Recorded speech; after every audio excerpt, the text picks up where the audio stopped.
Rehavako malala ho amin'ny tompo ho aminareo rehetra ane ny fahasoavan'i Jesoa Kristy tompontsika. Amen. Andriamanitra mahay ny zavatra rehetra. Andriamanitra mahay ny zavatra rehetra. Zany no misongadina amin'ity nofinainantsika anio ity.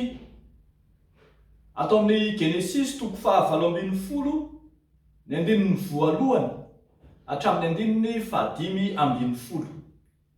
Andriamanitra mahay ny zavatra rehetra izy. Hoy indrindra mantsy ny voalaza eo amin'ny andininy 4:40 manao hoe fa moa misy zavatra mahagaga izay tsy hain'i Jehovah va? Fa moa misy zavatra mahagaga izay tsy hain'i Jehovah va? Rehefa mandinika ity mofinaina ity isika rehavako malala, dia misy zavatra roa lehibe izay hitantsika misongadina eo. Andaniny ilay fisehoan'Andriamanitra tamin'ny Abrahama patriarka fahizay. Mbetika niseho ilay lehilahy anankitelo tamin'ny Abrahama. Mbetika miresaka amina olona tokana izy, ary misy fotoana aza ambaran'ny mpanoratra mihitsy fa Jehovah io miresaka amin'ny Abrahama io. Nevyzany riavako dia tena mifanakaiky amin'ny fanazavana ny finoana kristiana momba ny Trinité, izay azavainy izao soratra masony izao. Lay Andriamanitra Trinitaire no namangy any Abrahama tao amin'ny trano fonenany. Lay Andriamanitra Trinitaire no nampiatrano ny Abrahama ka nampandrosoany tao an-trano sy nokarakarainy, ary dia indro nilaza teny fahasoavana ho azy.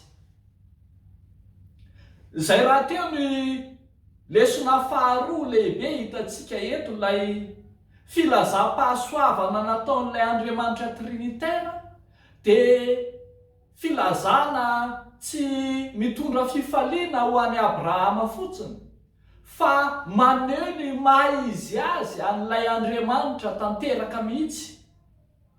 Andriamanitra mahay ny zavatra rehetra izy.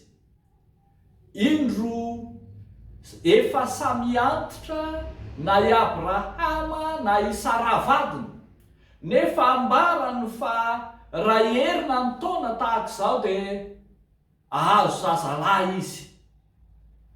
Etsy amin'ny 7:10 no ahitantsika fa efa 100 taona i Abrahama ary 90 taona i saravadiny. I saravadiny dia efa nitsahatra tamin'ny fomba-behivavy. Izany hoe raha ny lojikan'olombelona dia tsy afaka miteraka intsony. Kanefa Andriamanitra mahay ny zavatra rehetra azy. Dia hitantsika eto ny fisehoany manala ny sakana maha-olombelona, miditra amin'ny tontolon'izy Andriamanitra, ka nanao zava-baovao teo amin'ny Sara sy Abrahama. Ity filazam-pahasoavana ho an'i Abrahama sy Sara ity dia tsy inona tsy akory fa fanombohan'ny fahatanterahany teny fikasan'Andriamanitra, fanombohan'ny fahatanterahany faneken'Andriamanitra izay hitantsika eo amin'ny 7:20, izay nilazan'Andriamanitra fa avy amin'ny saravadin'i Abrahama no hiteraka zazalahy ary atao hoe Isaka no anarana. Izany no fanekena orona ho fanekena mandrakizay ho azy. Genesisy 7:20 manomboka ny 5:20 no ahitantsika an'izany. Mazava zany ry havako fa Andriamanitra miazona ny fanekena izy, ka mahefa ny fanekena izay nitanterahany. Dia tsy gagitsika raha ravan'Andriamanitra ny sakana sy ny fetrany olombelona hatanterahany teny fianakena izy Andriamanitra. Toetra fototra maneho ny maha izy azy an'Andriamanitra ry havako malala no hitantsika eto amin'ity soratra masina ity. Le Andriamanitra tokana mahefa i zavatra rehetra, na le ataontsika hoe omnipotent. Le Andriamanitra mahay ny zavatra rehetra, na le ataontsika hoe omniscient. Ary le Andriamanitra tokana mahenika ny toerana rehetra amin'ny fotoana rehetra, na le hoe omnipresent. Samy hitantsika eto amin'ity mofinainy avokoa zany toetra n'Andriamanitra izany, anazavana amintsika fa Andriamanitra tsy misy toa azy, Andriamanitra tsy toa. Zay no dikan'le hoe tout puissant izy Andriamanitra. Rehefa mandinitsika ry havako dia efa misy fotoana averin'i Jesosy Kristy koa zany voambolana mahay ny zavatra rehetra izany. Rehefa nanontany ny olona ny amin'ny olona azo vonjena, dia novalian'i Jesosy Kristy tsara manao hoe raha amin'ny olona dia tsy hainy atao zany, fa amin'Andriamanitra kosa ny zavatra rehetra hainy atao.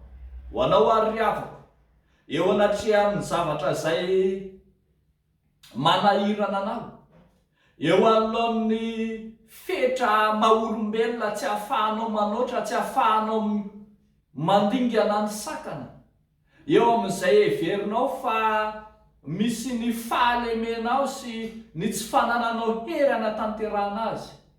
Tsarovo ndray maka indray zao tenin'Andriamanitra zao fa mahay ny zavatra rehetra Andriamanitra, ary mahavita mampisy ny tsy misy izy, ary mihoatra ny lojika ny olombelona. Fa be dia be ny ohatra velona hitantsika momba izany amin'ny soratra masina. Ary ity tantarany Sara izay nomen'Andriamanitra zanaka tao anatin'ny fanterana ity, dia ampy hijoroanao, hampahery anao fa io zavatra manahirana anao io dia mbola hoefain'Andriamanitra aminao, tsy amin'ny hery na amin'ny fahatanjahana, fa amin'ny fahefana izy Andriamanitra no anatanterahana an'izany. Tsy noho ny aminao fa noho ny amin'izy Andriamanitra. Ary aza mahoisan'izay tsy mino fa mino fa hitan'Andriamanitra hatramin'ny atsipiriany indrindra amin'ny tsy finoanao azy, tahaka an'izay nahitan'Andriamanitra ny Sara ny omety ao ambadiky ny lay, dia amafisin'Andriamanitra mihitsy zany tsy finoana zany, tsy ho izy fa ny ome mihitsy ianao. Ndao ary havana, raiso amin'ny finoana ny asan'Andriamanitra ataony amin'ny fiainanao andavanandro, raiso amin'ny finoana ny famakian'Andriamanitra ny sakana eo aminao, raiso amin'ny finoana ny fioaran'Andriamanitra izay rehetra fahalemena izay misy eo aminao. Anao zavatra mahagaga, zavatra lehibe izay tsy mbola nisy teo amin'ny fiainanao Andriamanitra. Dia ho an'Andriamanitra irerian'ny voninahitra. Amen. Ivavaka isika. Lehibe sy mahatalanjona ny asanao Tompo Andriamanitra tsotoa. Tsy takatry ny sainay olombelona, mihoatra ny fahalalànay sy mihoatra ny lalàna ny natiora aza, ny herinao Andriamanitra. Mino izahay fa hainao Andriamanitra ny zavatra rehetra. Ianao izay efa nampisy zao tontolo zao tamin'ny alalan'ny tsy misy aza, mba izy dia mino izahay fa hainao ataon'ny zavatra rehetra. Mivavaka manokan'izay Tompo amin'ity andro an'ity, ho an'ireo izay mitaraina fatratra, ireo izay manana olana goavana, ireo izay miady sarotra, ireo izay miandrandra zava-mahagaga eo amin'ny fiainanao, anehoy amin'ity andro an'ity fa miasa mahery ianao. Dia ataonay sy angatahanay amin'ny anaran'i Jesosy zany mivavaka izany. Amen.